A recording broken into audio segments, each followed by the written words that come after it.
So I think it's pretty safe to say that The Simpsons is closer to the end than we have ever truly seen before. I say that even despite the fact that just earlier this week, Fox and Disney renewed the series for an unprecedented season 35 and 36, pushing the entire franchise past the 800 episode mark and extending its unprecedented run as the longest scripted primetime TV series in US history, after having beaten Gunsmoke in April of 2018. Oh my.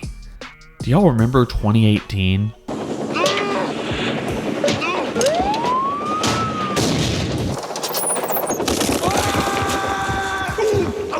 Simpler times.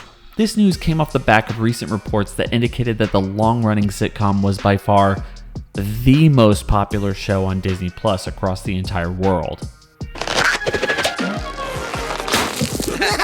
Of course, with 740 episodes and counting, it isn't hard to see how the town of Springfield can draw more watch time than any of the other platforms' new and original content. Sure, people like Star Wars and the MCU, but they aren't going to watch the same 6 to 10 episodes on repeat for no reason. Oh, I sense greatness in my family. Your family?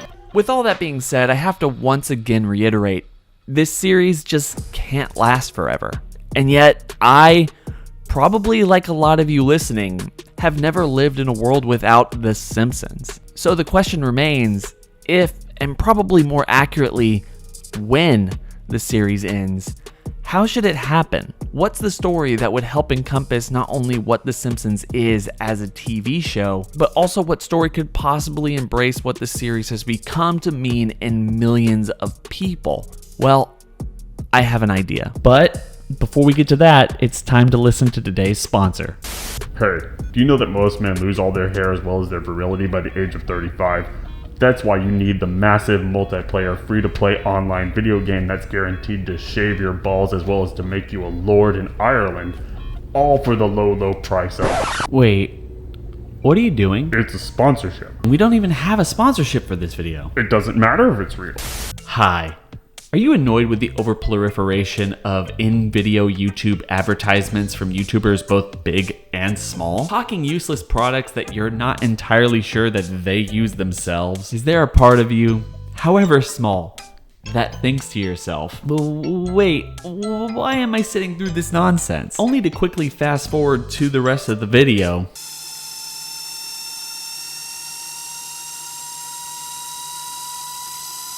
Going just a bit too far in the process and having to go all the way back to their promotion code that they wanted you to see in the first place. Yeah, me too. That's why I wanted to take this chance, virtue signaling or not, to sit here and tell you that this channel will never be anything like that, no matter how big it gets. Personally, I'm just morally against it. Anyone can attack me in the comments, but I just feel like it's super shady to use your YouTube audience in order to profit off of things that you probably don't use yourself. But that's just my...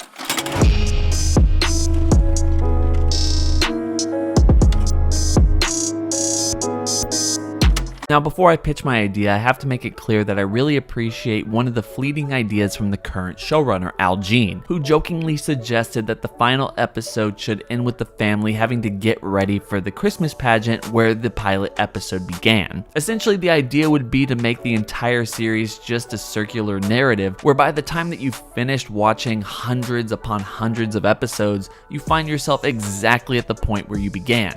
I really like that idea, if only for the clever conceit that The Simpsons is, and probably forever will be, an omnipresent brand that exists in the cultural consciousness for years or maybe even decades to come. The subtle joke being that no matter how you try to slice it, the series is a product of itself. For all its recognition and lasting impact, and despite all of its accomplishments and flaws, it's only meant to be viewed within the time that it even existed. Forget you, pal. Thanks for nothing. I told you. My baby beat me up. Put it down. You kids don't know what you want. That's why you're still kids, cause you're stupid. Team sure did suck last night. They just plain sucked. I've seen teams suck before, but they were the suckiest bunch of sucks that ever sucked. No, Mr. Simpson, don't take your anger out on me. Get back, get back. Mr. Simpson, no! But he's not some kind of food-crazed maniac.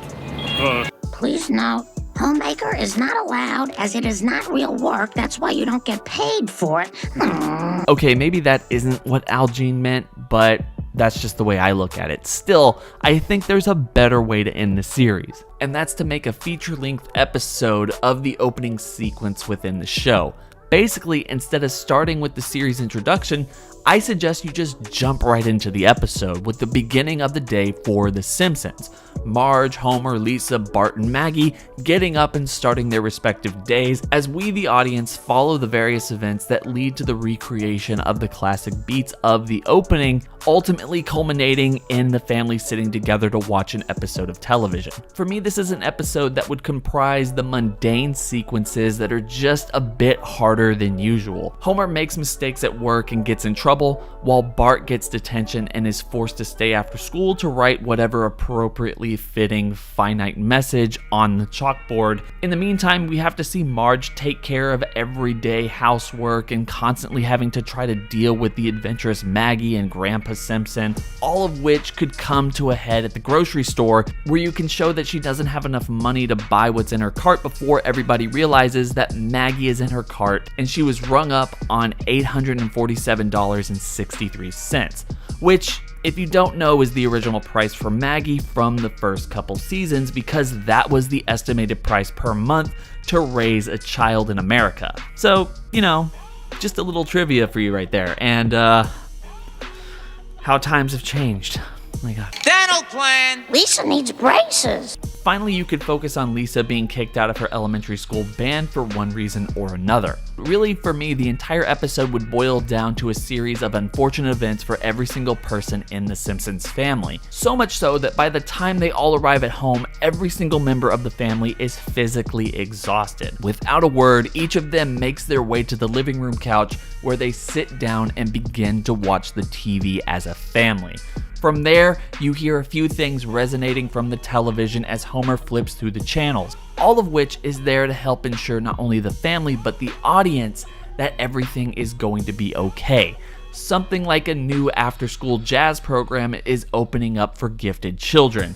Maybe a video game advertisement for Bark, a beer commercial for Homer, and a big shopping sale for Marge. As the episode ends, the family begins to bicker and playfully argue amongst themselves about what they should watch on the TV, and we're forever left with that singular image of the Simpsons family, sitting down after a tough day to enjoy just a few minutes of TV together.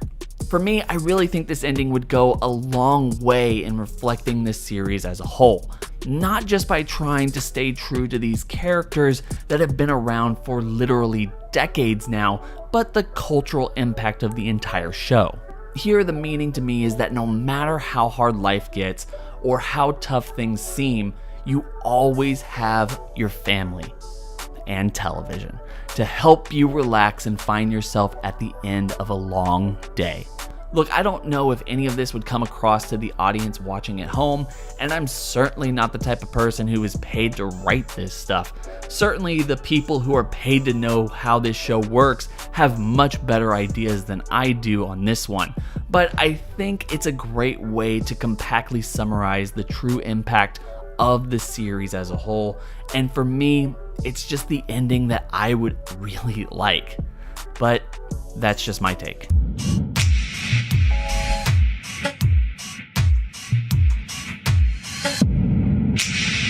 The KRW Network.